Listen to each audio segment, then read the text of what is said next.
Hey,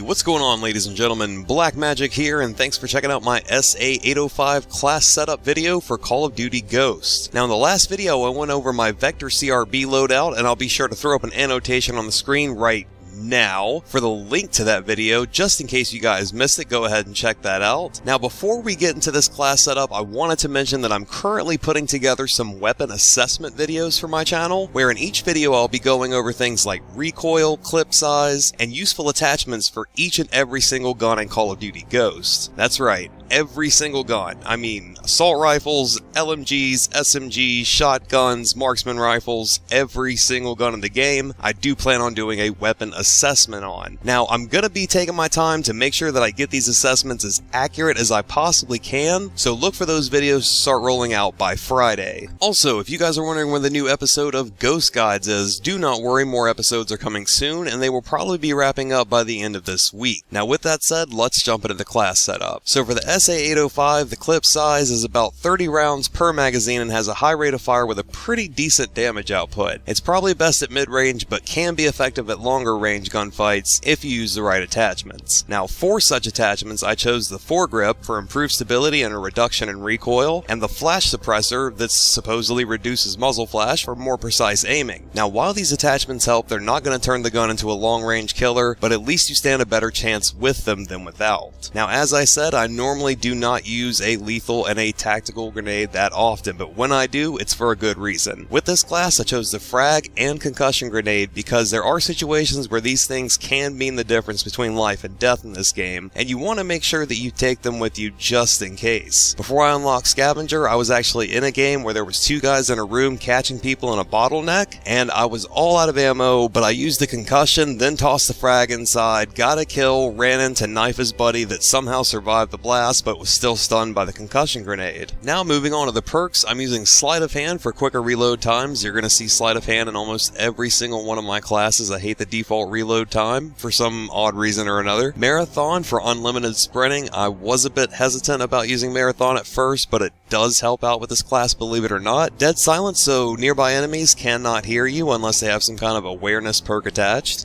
And Off the Grid, so I'm undetected by the minimap and the SATCOM and any other radar pings in the game. I'm undetected. Overall, I would have to say this is a pretty solid class and is done right by me, so I would recommend it to anyone playing Call of Duty Ghosts looking for a decent assault rifle class. Anyways, guys, that's going to do it for this video. Thank you very much for watching. If you've liked the video, please be sure to leave a thumbs up and let me know what you think about this class in the comment section down below. You guys can follow me at Twitter. I'm just at Black Magic spelled backwards. You can also find me on Steam. My Steam ID is Black Magic spelled backwards. If you have not already done so, please do take a second and click the subscribe button. That way you're kept up to date on all my latest PC gaming videos, including Call of Duty and Battlefield. Thank you guys once again, and I will catch you in the next one.